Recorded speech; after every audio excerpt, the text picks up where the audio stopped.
Hey guys, Travis here with BetKarma.com. Before we get started on the podcast, there's a promo going on. I want to make sure you guys know about it. BetKarma.com, we are now doing, from now through the start of the Super Bowl, a money-back guarantee on our BetKarma Premium subscription. So this is a subscription that gives you access to all of our proprietary algorithms and our predictive analytics, all of the tools that spit out all the simulations of what's going to happen for whatever sporting event to help you guys decide which direction of a bet you want to go on. So right now, if you sign up from watching this podcast through the start of the Super Bowl for BetKarma Premium and our NFL top props, which you'll see when you sign in, you'll see where they are. If they don't finish with a winning record for the Super Bowl, our NFL top props for the Super Bowl, well, we'll completely refund the entire thing. You don't lose any money on the subscription. And of course, if they all win and finish with a winning record, then it's a win-win situation for everybody. But hopefully you guys go ahead and take advantage of that opportunity to try out all of our tools, risk-free, money-back guarantee. Now, enjoy the podcast. What's up, Carbon Nation? We are back with another podcast focusing on Super Bowl props. If you saw the first one we did, which was, I don't even know, like a week and a half ago, right after we learned which two teams were going to the Super Bowl, we went through roughly a 47-minute podcast, but I still recommend checking that out because it goes through a lot more analysis of what all of our NFL cappers expect to happen. So watch that. There's a lot of good stuff in there. What this one's going to be focusing on is kind of reviewing them because that was a long time ago. There could be different line changes that may change or to change the decision on the bets. There could be a lot of different things. And of course, there's a lot of new things that weren't available. If you saw the previous one, there was like nothing on Monkey Knife Fight whatsoever for the NFL. They didn't have any lines up, but right now they get a ton of crap going on. So we are joined here again with Mr. Brad Thomas and Ben, or other Ben, or Ben 2, all of those. We don't have Ben 1 on this one. He conflict of timing, but we're still going to go over everything here. So first off, gentlemen, how are we doing this evening? Doing great, Travis. How are you doing today? Doing good. Not doing too bad. I just got a new haircut, so I'm happy. I noticed you aren't wearing the normal Karma Nation hat. You can't get a haircut and wear a hat on the same day. That's true. I got to get my hair done, and I have a hat on. I was like, my hair's not done yet. It ruins it. I just noticed you're always rocking the Karma Nation hat. And that's because my hair is like 8 feet long, and it's just like in the hat. But now it's... Anyway, let's focus. Stay on focus here. So first things first, I want to ask you guys, is there, from when we recorded, which was literally a week and a half ago, till this recording right now, has anything changed? Or not has anything changed? Things have changed. What is the biggest change? Whether it's a prop that wasn't available and it is a bet that's now available, or just a line move, and you're like, holy crap, I'm going to pounce this now, or this is so much of a change that I want to stay away from it. The biggest change from the First Look podcast, which, like I said, watch that if you haven't watched it yet, to this review podcast right here. Biggest change, Brad, start with you. For me, my biggest change would probably be the utilization of Tyler Boyd. I'm okay with backing his over. I was more towards the under, but now that we know for sure Uzoma's not going to play, and I did a little bit more research on how the Rams are going to try to attack this team with a lot of zone, allowing a lot of underneath routes. I'm okay with putting Tyler Boyd over. And obviously, so is America because the line has jumped tremendously since the podcast. I think it's jumped like 10 yards. I saw it like 39.5 before and saw it like 148 or something. When was he was ruled out after the first podcast, right, CJ? Yeah, he was still questionable after the first podcast. So and I'm sure Uzoma. I was just gonna say, I'm sure Uzoma being ruled out was part of the effect on that line. Yeah. But I also like that Tyler Boyd over on the receptions. Like you said, a lot of underneath routes, could be a lot of short passes. But yeah, I like the receptions and the receiving on Tyler Boyd a lot too. So definitely one for me there too. Because I know we were talking about on the first one, which just on the subject here, we were targeting like a Boyd under, and Ben went through a lot of things, and it seemed like you guys were all on the same page. But of course, that was when CJ was potentially playing, which going to give it a go. But he said, "I'm going to give it a go." That was a lie. Yeah, I think that's kind of the same thing as what's happening with Higbee. I think he's trying to give it a go. But I mean, I think he has an MCL injury, right? I mean, that's not something you just walk off. So MCL is pretty bad. On the Higbee thing. So I was looking at on the DFS. I was looking at salaries and stuff on FanDuel, and Higbee and Blanton are the exact same salary, and all that tells me is that FanDuel themselves, being the ginormous sports book and the DFS platform they are, it's so. When I first saw them, like they have to know something that we don't know. If they're making Blanton, somebody who nobody even heard of, or the general public didn't hear of, prior to a couple weeks ago, and then the Tyler Higbee, who's kind of been a big name in the tight end realm for a while, having the same exact salary. I was like, all right, well, they're banking on Blanton playing in that case. And he could always have limited reps too. The fact that it's dead even on the salary kind of leads me to believe that he may have limited reps. Like they may purposely not start him every snap. Even if he's good to go, he might not start every snap because they want to make sure they'll have him for the full game. If they need him for like a big play or something and they need to rely on him for a catch, they want to make sure they don't injure him. So they might see like a 50% snap share between the two in the first quarter, second quarter, that type of thing. So I think that's something to look at for sure. But I haven't seen a Blanton prop yet or a Higbee. Personally, I looked at like 3 or 4 books just before we came on. I haven't really seen any receiving props. I was trying to look for one. But I think it'll be really interesting to see where the lines open on that, because I lean towards Blanton a lot, just especially seeing that he got 57 yards last game. I don't think that was a fluke after Higbee went out. They rely a lot on the tight end, and that's why Higbee's had such a great season. So I think that'd be the number one thing for me to look at in the next few days here is if a Blanton prop comes out, because I'd definitely take the over on that. Yeah, I did triple checked on FanDuel Sportsbook, and there's nothing up there. But like I said, the same thing with FanDuel having both tight ends at the same exact salary on their DFS side of things is that they're not gonna give the opportunity for you to get Blanton at an extremely low, 15, 20 yards, and then Tyler Higbee's out, and boom, they lose millions of dollars on that bet. Yeah. So that makes sense. So I know you were mentioning some things, but I guess going back to you, Ben, on that first question, is there anything that has happened since the recording? Correction again. What is the biggest thing that has happened since the recording of the first podcast? Biggest thing for me on the last podcast, I said I didn't see a line and I was waiting for one to come out. One did come out. I see Von Miller to get 1 full sack at -150. It's different on a few different books, but I found -150. I think it's on DraftKings.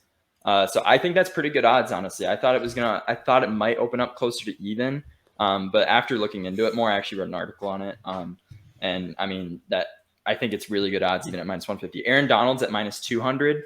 I think this team's going to put up at least 3 sacks. Their sack line right now is 3.5.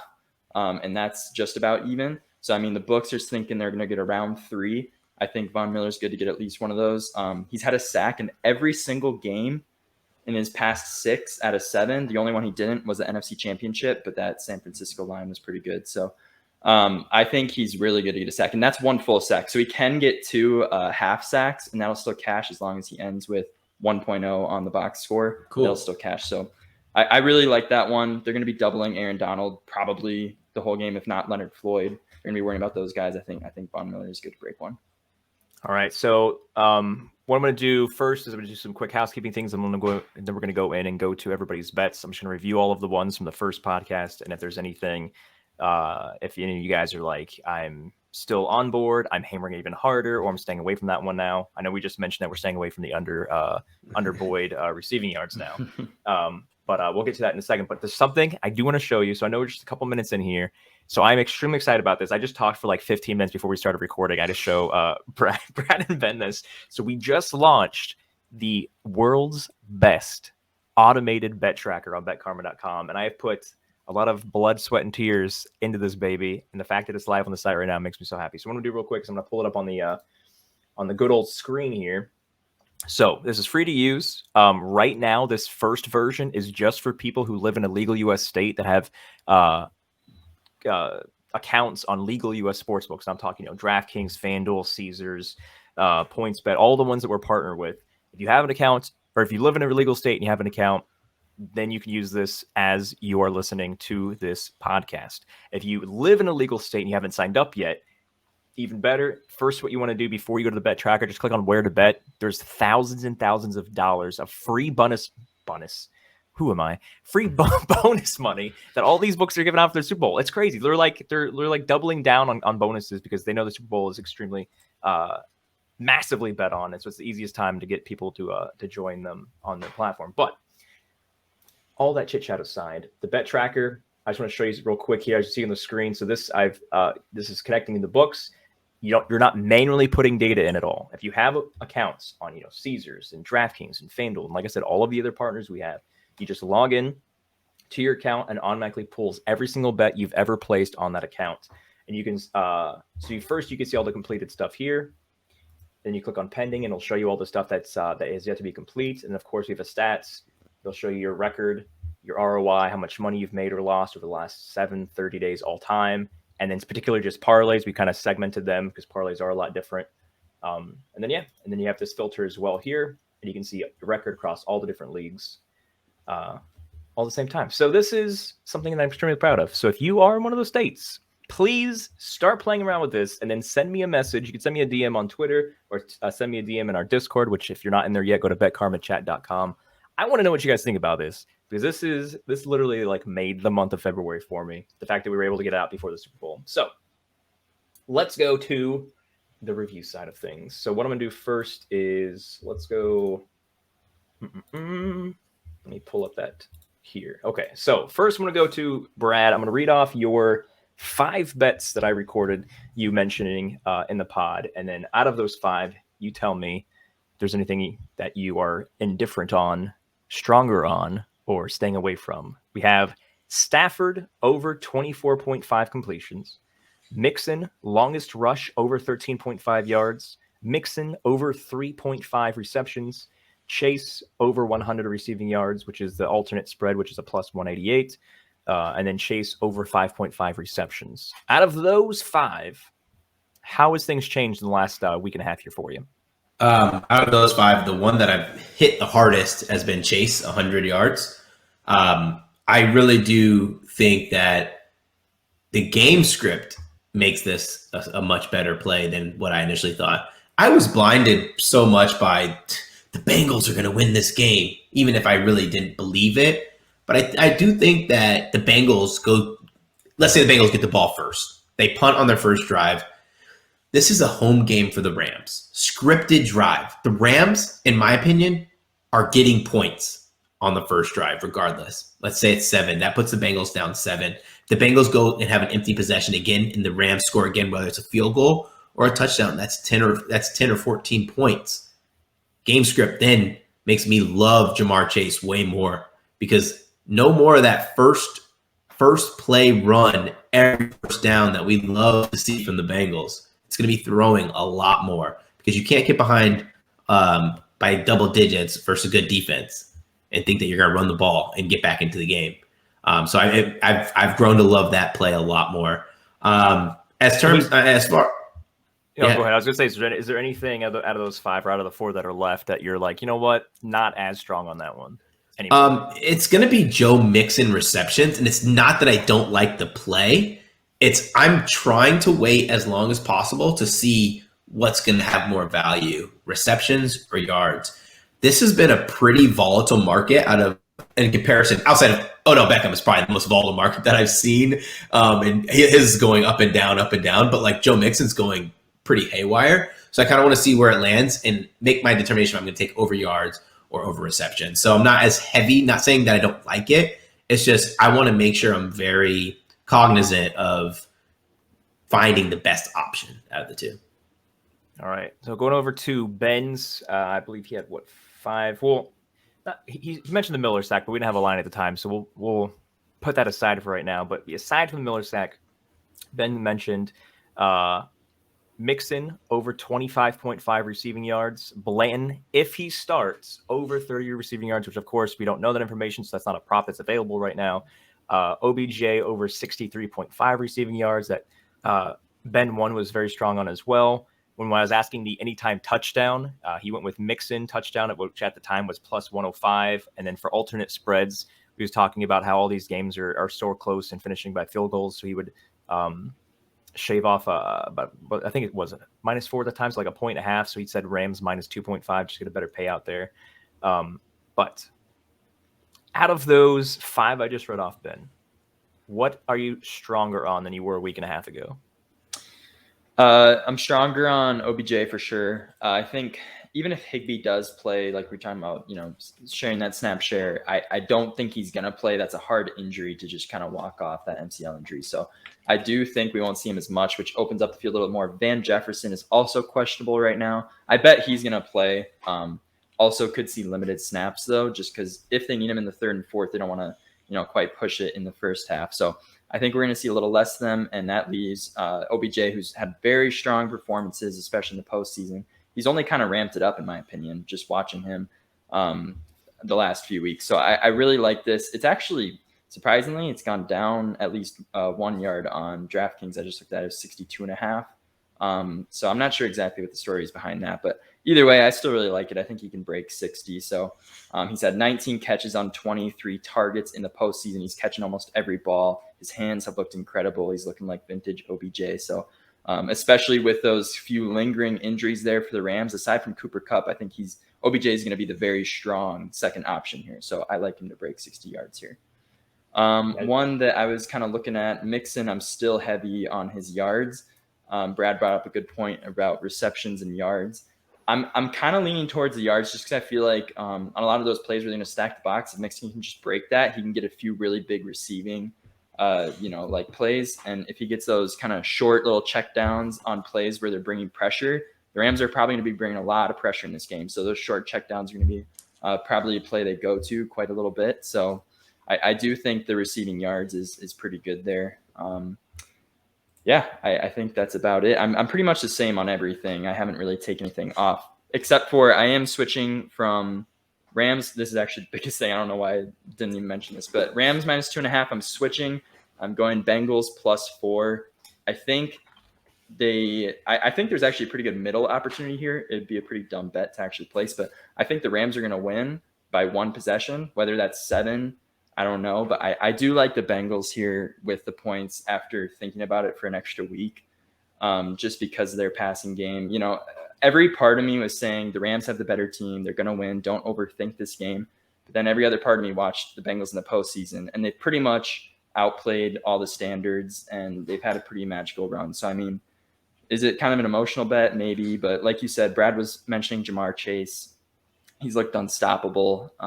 So I think they have something pretty special going on. I like them getting 4 points here because it could end on a field goal. A lot of these postseason games have. So I like having that in my back pocket that I'm getting 4 points minus having to sweat out a winner here. So I do like the Bengals. All right. So what I want to do now is let's go through things that we didn't just mention, that we didn't just read off, Okay. things that are newfound props that you definitely have interest in. And then after we do that, we'll go and we'll play around with Prize Picks and Monkey Knife Fight and see if there's anything that looks juicy, because I know we have a lot of people watching this that are just like, I'm just going to fast forward to this part, because Monkey Knife Fight and Prize Picks, if you guys don't know, are available in like 1,000x more states, even though I know it's not impossible, than legal U.S. sports books. And so a lot of people are like, well, I can't do that, but I can do these things on these sites. So we'll get to that in a minute. But what do you guys have that's new? Anything new in the last week and a half? I know there's some news. We learned about the CJ being out, and we're still on the fence about the tight ends for the Rams. But is there anything that you found that has been a prop that has come up, or something that where the juice is going towards one side or the line movement? I like this bet now. Anything in that realm? It just kind of correlates with my Chase play, but I posted this play. I had the opportunity to make a wager on PointsBet. They let me pick one and do whatever I want with it. And I went with Joe Burrow more passing yards than winners at the Waste Management Phoenix Open. And when I did my projections, I had Joe Burrow listed at 300.9 yards. So the line was at 375.5, which was over for me. So over 375. Say that line one more time. 375. 275. Oh, my bad. I was like, what are you talking about? I was like, 275.5. I was like, what is the payout odds of that? Yeah, I mean, it'd be so funny if he gets like 371 and go back to this. Like, see what Brad said? He said 370. Okay, so 270, which I think. So right now, like I just was looking at Monkey Knife Fight. Monkey Knife Fight has him at 280, and Price Fix has him at 270.5. So yeah, they're kind of around that. Yeah, I would go with the Prize Picks for sure. Over.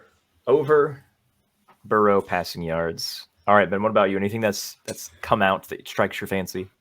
Yeah, I have 2 new ones here. So I'm actually currently searching for a better line because I didn't look on a ton of books, but I found plus 260 on this one. I think that's a lot of value. Plus 260 over at FanDuel, and the play is going to be Kendall Blanton, anytime touchdown scorer. Total's around 48. So, I mean, you can expect, I think the projected for the Rams, they're going to get like 3 to 4 touchdowns. Akers questionable. I bet a lot of these are going to be passing touchdowns, 2 to 3 of them. So I do like the value here, just plus 260. Because I mean, like we were talking about earlier, and like I was saying, I like the Blanton props once they come out. I think stacking that with an anytime touchdown is good, just because Stafford has shown trust in him. He's in the backup role, but I still think he's someone that he can rely on, especially with that pretty big performance coming in as the backup. I mean, he was coming in cold last game. He still put up pretty good numbers. So I think they're going to look at him again. I think he's a really good look in the red zone because the Rams love that tight end scheme. So it could be like a tight end screen end zone, something like that. I think that's a pretty good odds. If it was anything under like plus 200, I probably wouldn't take it, but that's a pretty good line. And then another one I was looking at was, this is a newer one, and it's a pretty popular one actually that I've seen on Twitter. We've been talking about it in some group chats, but the first kick to not be a touchback is about minus 118, minus 110. I've seen it on a few books. The lines are kind of moving on the books because they're starting to catch up to this one. But Pat McAfee came out on his podcast and he was talking about how the ball that they use for the kickoff isn't like a regular season where they're warming up and they're using that ball. It's a new ball that hasn't been kicked, used, worn in before. And it goes directly to the Hall of Fame every time. So it's a new ball. It's always, it's not broken in. So that's part of it. And then just the other part, it's big game. So are you, which side of this are you? I'm betting no touchback. I'm betting that there's going to be a return. In 26 of the last 28 Super Bowls, there has not been a touchback. There's been a return. So we're the science is, because it's a day one ball, mm-hmm. that is going to cause it to not fly through the air at a further distance as a normal broken ball. Yeah, I don't kick a lot of footballs, so I don't know. In like the NFL, they have different balls for different things. Like they have they have the kicking balls, they have all that kind of stuff. The quarterbacks have their own balls. Like there's a big thing of balls. That was the whole thing with Tom Brady deflating the balls. Like he was deflating his own balls because he had the thing going on. So Tom Brady's balls. They, good subject. they have all these different balls. So usually the kickers will have like their warm up ball for the kick. Like they have special kickoff NFL balls. And Pat McAfee was talking about it because he was saying that for the Super Bowl, you don't warm up with that ball. So they just set it there. That's your first time hitting that ball. So I don't know. I'm not an NFL kicker, so I don't know how big of an impact that has. But the fact that when you look at the numbers, then 26 of the last 28 Super Bowls haven't had a touchback. So, I mean, that kind of correlates in my opinion. So I like that. It's kind of caught on. I mean, these odds were plus money last week. And then I saw someone on Twitter post it. And then I saw someone post that clip from Pat McAfee. And then all of a sudden the lines changed. So that, in my opinion, the books, they were looking at something. My thought process on it is that they were looking at McPherson and Gay's kickoff percentages for how often they ended in touch. It was all like sim based, and numbers based. But then they didn't take into account, previous Super Bowls, that kind of thing. So, and most of the time, these kickers actually, I think I forget the exact numbers, like 59 or 60% of the time they kicked touchbacks. So I'm sure they looked at that and they made the odds based off of that. But when you brought in, do we know anything about weather right now? What does the weather look like? It's like a half dome. Yeah, they only have like like a half dome, a little breezeway. So did this just become the number one recommended bet on this podcast based on just that math alone? I mean, it probably. I've seen it gain some popularity on Twitter, and honestly, I'm behind it because in my opinion, the biggest shift here. If everyone was talking about this, and I went on my book and it was still plus money, I'd be like, oh, okay. The fact that the books shifted it after people bet this and they're looking at it means that they probably had an oversight, in some data. So that because the odds shifted, it makes me like it more, honestly, just because the books had to change it. Part of that is just the action that came on it. Whenever you have a lot of tickets on one side, they're going to move it a little bit. But I mean, I saw it like plus 150 on some places and I saw it as low as minus 150. So that was a pretty big flip. on the line. So I do like that play quite a bit. And, it's fun. It's like the coin toss. It's that thing where it's the first play. Everyone's like, oh, shut up. Here's a kickoff. I need to. Yeah. It's one of those fun plays that you can root for. So I'm going to take that one just because it's over quick. It's either, oh, crap, all those numbers for nothing or you win it. So I like that one for a fun prop. Yeah. That is definitely good insight there. Huh. Yeah. So what I want to do now is, I don't know if either of you two guys have checked out Price Picks since we recorded the first one, but they have added an insane amount of categories and props to their site. Oh Lord. It is, and what I'm gonna do is I just want your initial first impression. I'm just gonna rattle off some things. Okay. Your first impression over on. I'm gonna say what it is. I'm gonna say the line, and then both of you guys just one time just say over under or what it is, because this is something I like. I like it when there's so much ridiculous things. Not that I recommend playing the ridiculous stuff, but I like it's when a Super Bowl. You have to. Yeah. There was like 7. There was only their traditional NFL props when we recorded the first pod. All right, so let me pull this up on screen real quick. Give me a second. It's just like betting on the Gatorade color every year, You gotta bet on some of those crazy props. So we're not going to focus on the traditional stuff. If you want to hear about the receiving yards or the receptions or stuff like that, then you watch the first podcast. But let's just go through everything else they've added here. So I know longest play. So this is passing. It can be passing yards for these guys, or receptions, or rushes, or anything. I know that Brad was on 13.5 rushing yards. That one stands out to me a lot. Because that can be a dump off pass that he runs for 17 yards. Exactly. That could be a pass, or honestly, he broke off a 20-yard. For receiving backs, I feel like this is like a golden nugget, because he can do both. Like, as opposed to, like, if it was like Deebo Samuel as well. Like, if Deebo Samuel was here, I would be all over the Deebo Samuel one. Like, people that have a lot of splits in terms of rushing and receiving. So that stood out there. But let me look at some more crazy things here. So wait, if we're going to longest play and anybody wants to be like super sweaty, I would actually take the under on Matthew Stafford. That number is like way higher than like his average deep balls, like 34, 35 yards. Yeah, but it's sweaty, but Cooper Kupp can grab a 1-yard pass and then run it for 38 yards. I saw, I don't know if there's any truth to this or anything, but someone was, I can't remember if it was a TikTok. I saw something online where someone was talking about how Stafford may have a potential injury that's being hidden. Because holy crap, I mean, we were all watching the NFC Championship game. A lot of his deep balls were not very accurate, especially what should have been the second pick of the game late, where it literally went straight into that Niners guy. I forget his name. The Niners guy hands, and he dropped it. Probably the biggest drop of his career. But I mean, a lot of his deep balls were inaccurate. And he has a good arm. I'm not knocking Stafford. He's a great quarterback, but could be a potential. I don't know how much you really want to believe the hidden injury thing. I don't know if I believe that, but some of his deep balls have looked kind of suspect in the postseason here. So that under 38.5, I do like that. Maybe they stay away from too many big. I don't think they need the big play to beat the Bengals. I know, yeah. So I don't necessarily see why they'd be just launching deep balls, because I don't think they need that in this game. So I kind of like that under 2, actually. I agree with Brad. Before we continue on to Prize Pick stuff, I know I mentioned this on all the podcasts, but I haven't mentioned this one yet. If this is your first time watching and you don't have an account on this site, chances are that your state, if you don't live in a legal betting state and you're still watching this, well, first off, congrats, because you made it this far before we get to the stuff you can actually play and plug in.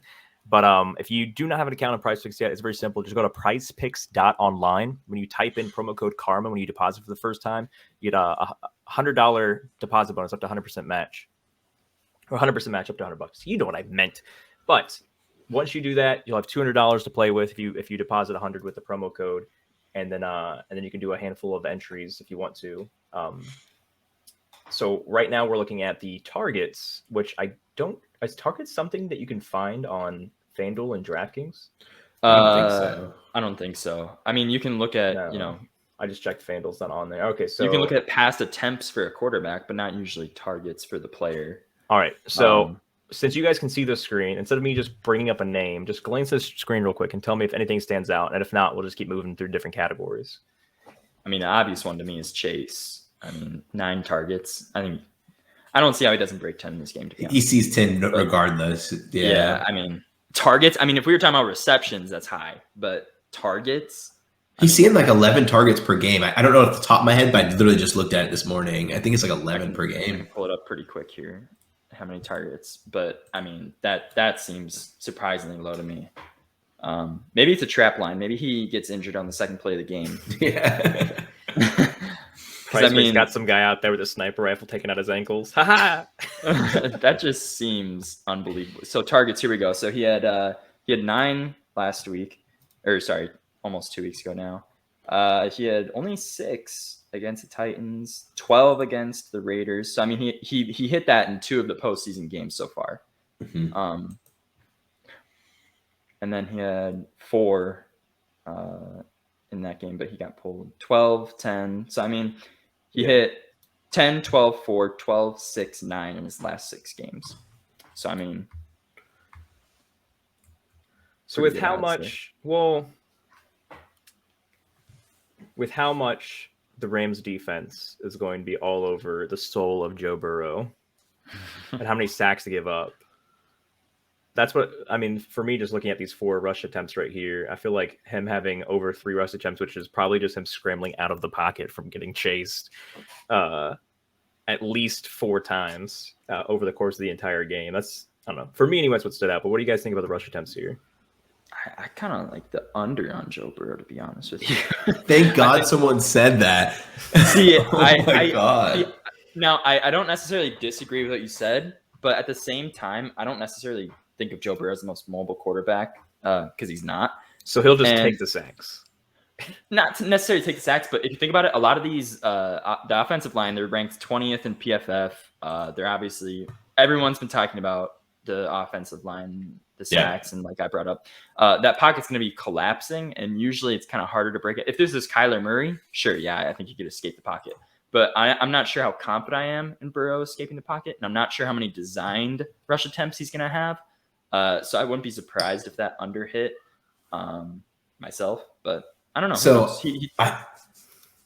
I'm glad you said that, dude, because, okay, so Joe Burrow's rushing yards has actually gotten steamed down to 10.5. It was like 13.5, and someone reached out in Discord and was like, what do you think of his over? And so I went back and I just looked at every team that is in the top 10 in QB pressures that they played against. They played against some very good pass rushing teams. And it was surprising that he would have like, maybe he went over 3 runs in 14 yards, like twice all season. Even against the Titans, he didn't even hit that number. And like, it makes you have to go back and think, like, he's not looking to scramble and he's not breaking that. When there's pressure in his face, he's going down. And like, I've heard a lot of people who are taking Joe Burrow over rush and all this stuff. And I just think like, you're just going to have to kind of get lucky to hit that. And I don't like betting on things that require a lot of luck. I like the under on the rush attempts, I think, more than yards, because like you said, you could get lucky. He could break that one. If they're playing, the safeties are super deep and he just breaks out really quick and gets that, that big play, like on a 3rd and 20 all of a sudden, and he breaks one off for 14, that could happen. So I do like the under on the rush attempts, probably a little bit more than the yards. But yeah, I do kind of like the under. What do you guys think about interception props? Do you target them or stay away from them? I love, especially in prize picks, I love the Stafford interception, because I was thinking about taking the interception on like a normal book, but it's a little too juiced for me, in my opinion. I was going to make it a play. It's like a minus 180, minus 170 most books. So I love it on prize picks because obviously it's not juiced. It's in a parlay. So you don't see any juice there. But I mean, Stafford, we were just talking about some of the inaccuracy on some of those deep balls. I think he's good to throw a pick. He's thrown a pick in, like, I just had it pulled up here before. But I mean, he's thrown, I think, 17 this year in 17 games. So he's averaging that. He didn't have a pick in every game, but he's averaging out to almost 1 pick per game. He should have been 2 last week, but it was 1. He didn't have any against the Bucks or the Cardinals, but then he had 2 in the game before that against the Niners. He had 2 against the Ravens, 3 against the Vikings, 1 before it. So he has at least one pick in 5 of his last 7 games. He's averaging out almost 1 per game. I really like that one, especially without the juice on Prize Picks. Probably wouldn't take it on a normal book though. So yeah, I'm not a big interception guy, but Matthew Stafford, I said I think the way the Bengals win this game is because Matthew Stafford throws a pick, or Matthew Stafford is the reason the game is altered for the Bengals. He's just, you don't know which Matthew Stafford you're going to get, if he's going to be the elite Matthew Stafford or the Matthew Stafford who throws a pick 6. You know, it's just, I agree. Yeah. It's who he is. And kind of on the same point, like you just said, it's kind of going to be, it's almost the Rams game to lose. That's the way everyone's talking about it. Obviously they're the more talented team. You know, when you look at it numbers wise, Stafford, people are saying he's the more experienced at least, and he's probably the more talented quarterback at this moment. Joe Burrow will probably have the bigger career overall. But I mean, when you think about this game, I personally think it's the Rams game to lose. So if they make that big pick, you know, a big fumble, that kind of thing, then that will be what gives the Bengals the game. And that's kind of what happened in the second half of the Chiefs game. You know, that was their game to lose in the second half. They had they had a big lead at halftime. It looked like they were just going to run them out the door. It was their game to lose, and the Bengals took advantage of it, got their passing game together, made some big stops, they held Patrick Mahomes to no touchdowns in the second half. So, I mean, if it's a similar performance, they actually forced an interception or 2, I forget. But yeah, at least one. Mahomes had at least 1 turnover there. So I agree with you on that point there. So I like that a lot. So I'm circulating through a bunch of other things here. So we have, QB completion percentage, QB rating, field goal stuff, tackles. I know we were talking about sacks with Aaron Donald and Von Miller both being 1.0 on Prize Picks. But something I was looking at here is QB hits. So, I mean, I can go back to my Rams defense, going to be all over Joe Burrow. But before I say something that Ben and Brad are going to be like, no, what are your thoughts on QB hits over under? 6, 5. Man, that's tough. I would imagine the Rams would have to get 6 QB hits. Like, there's going to be, I can at least sack lines right now at 3.5. If they're getting 3.5, if they're getting 3 sacks, there's going to be multiple times where they get a hit on the quarterback that don't account for a sack. It's a high number, but it is a high number. Now, are they counting QB hits after the throw? I've never bet on QB hits before in my life because it's not usually a prop that's on a book. So I'm not sure how they score that. Like if Burrow's making his pass and his hit, will they count that? Yeah. Like if it's after the pass.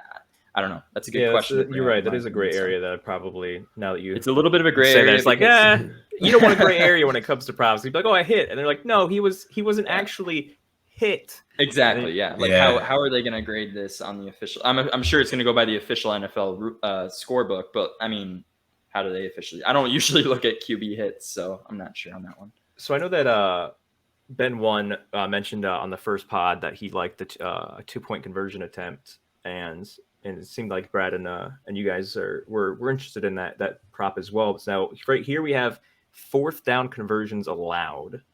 So not 4th down conversions or 4th down attempts, but actually conversions. We have Rams with 1 and then Bengals at 0.5. So this, correct me if I'm wrong, but this is based on who you believe is going to win the game, right? No, not be heavy decisions here. No, sort of. I mean, imagine the. So to me, one thing here is like if Mixon is rushing on a 3rd and 1, think about that defensive line he's going up against. If they're in the red zone, let's say the Bengals are at the 20, and it's 3rd quarter or something, which probably a pretty probable scenario. They drive down and they're trying to come back from behind, especially. And it's a 3rd and 1 and they get stuffed. They're going to go for it on 4th and 1. So I think there's going to be at least a few attempts in this game if they're allowed. I don't know. But I mean, 1. So if they get 1, that counts as a push or a win. Well, for the Bengals, they're at 0.5. So one is a hit for Bengals, and then 1's a push for the Rams. I would take Bengals. I would take the over a half for the Rams. I mean, you have Sean McVay, who is one of the best 4th down coaches.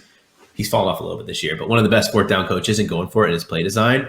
And then you also have Matt Gay, who's dealing with a little bit of nagging injuries. So, like, let's say they have the option of going for it on 4th and 1 or kicking a 53-yard field goal. They're probably going to go for it. That's a good point. Yeah. Gross punt yards and longest gross punt yards. All right. So we're not going to focus on that, but on punts itself, which is another game script kind of thing, both punters are at 3.5 punts. That's to be the last one on Prize Picks. That's honestly a little surprising to me because seeing the same line for punts would almost assume that it'll be a similar score. I mean, it's only a -4 line, but I mean, kind of the whole narrative is that the Rams are going to win as of this point.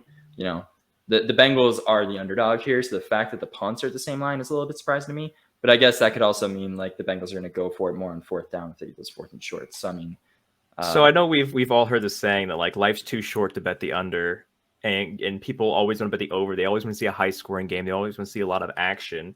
Can you imagine doing a 2-pick right now and picking both of these guys over 3.5 punts and just hoping the game sucks?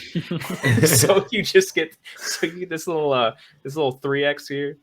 If So I I have to lock that in now because if it's a horrible, this is your safety play. So play all of these overs, have a great time on Prize Picks and Monkey Knife Fight in the sports books, but just do me the solid, splash some money on both of the punters over. So if it is a sucky Super Bowl, even if the halftime show is amazing, which is going to be, hey, you can win some money off of the the safety play.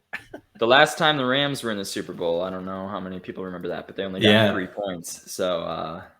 A lot of punts. Hopefully McVay's second time around is a little more successful, but he only got 3 points the first time. So I don't know exactly how many punts were in that game, but if they only had 1 field goal, I imagine it was quite a few. But that was against Bill Belichick, so you can't really blame him, but still.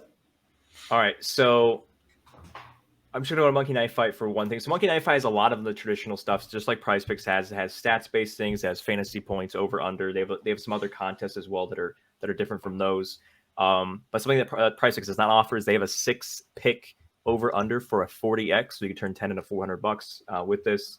And of course, like I said, it's not these sites don't have -120 juice or -150 juice. It's literally just you picking the over-under, and that's what you get.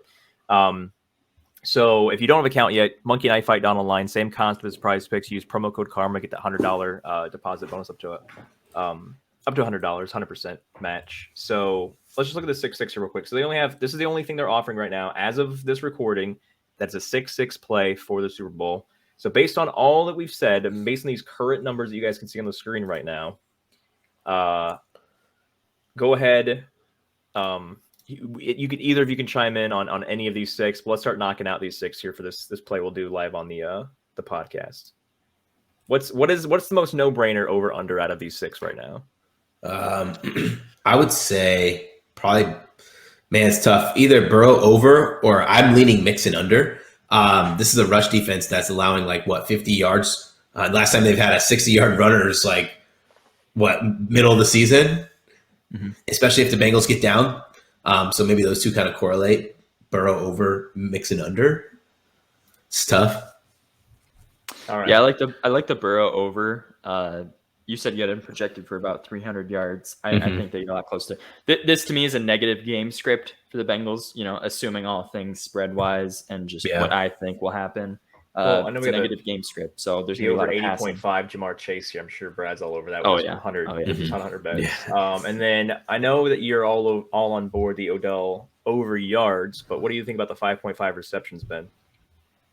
I like that. I like that too. I like it a lot more because of what I'm going to say next, and which might sound stupid to some people. I like the Cup under 8.5 receptions. I think this is a little bit surprising, probably for a lot of people here. I know he's broken 10 in a lot of games, but I think if the Bengals have probably been watching film and they're like, we got to stop this guy.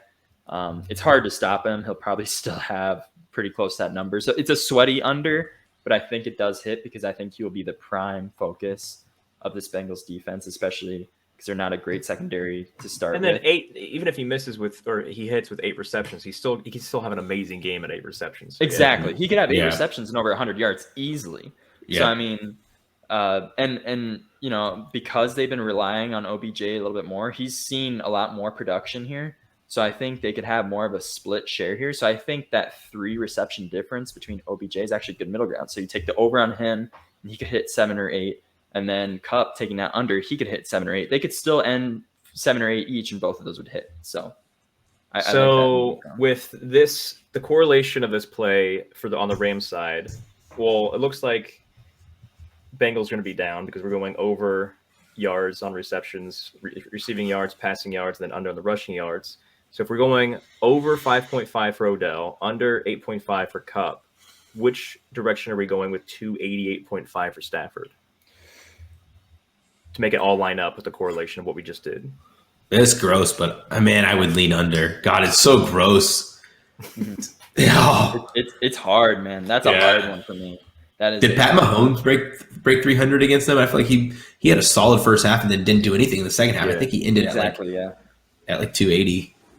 Well, and if the Rams 4,000. I know Akers is kind of dealing with a little bit of an injury, but if they are winning, they're probably going to run more, and they're going to be looking at short passes.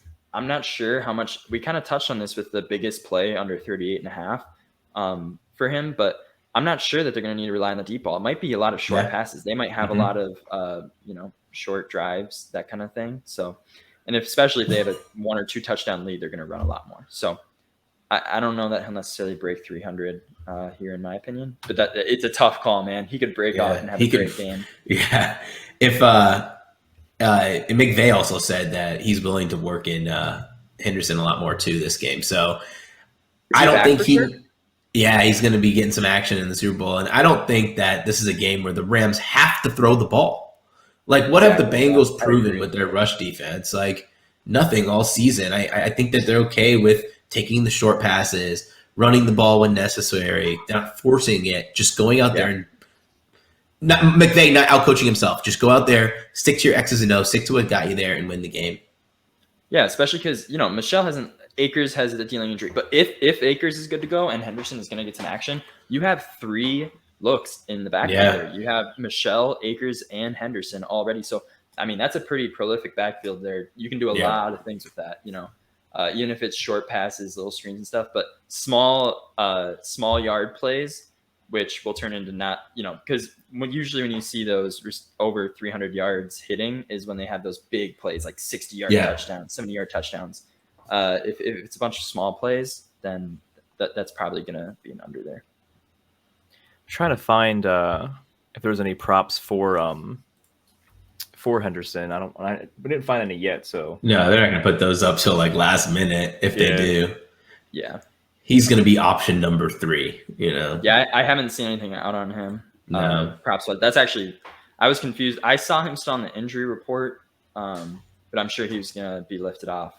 Yeah, prior to the game. So. All right, so that about wraps up this one, about almost the exact same time as the first one.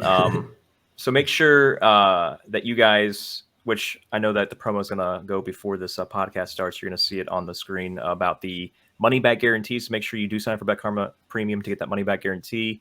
If you're in a state that does not have legal sports betting, where you cannot play on, FanDuel, DraftKings, everybody, all the other ones that are out there, Monkey 95 Prize Picks are where you want to go because more likely than not, they're available in your state. And then I know Brad's going to be on Sirius XM later tonight, so it depends on when you watch this. But Brad, how do they find you on Sirius? Is that tonight, right? It's tonight, at 7:25 on channel 157. Oh, so Sirius, like 20 minutes. So if you watch this as soon as it drops and you fast forward to this section, at this point, you're like, I just want to see the end. I want to see what they say at the end. Then 20 minutes. All right. Well. Yeah, I'm excited. All right. Well, I appreciate you guys joining us again. Everybody, I hope this is a great game. And if it's a horrible one and those punter props are the only things that hit, you heard it here first. Over 3.5, both guys. But yeah, so I don't think maybe if we are all available for time, maybe we'll do like a review thing. If you guys comment on this YouTube video or let us know in Discord if that's something you might be interested in. I feel like that might be a fun thing to do. Just take like 10 minutes and go through like what went right, what went wrong, what hit, and who won, $6 million from sports betting. So we'll see what happens. But appreciate it, guys. Make sure you click the thumbs up if you got this far. Drop a comment and good luck. And go both teams because I have no horse in the race. I just want to see a 57-56 game. Good luck, everyone. Good luck, guys. See you guys.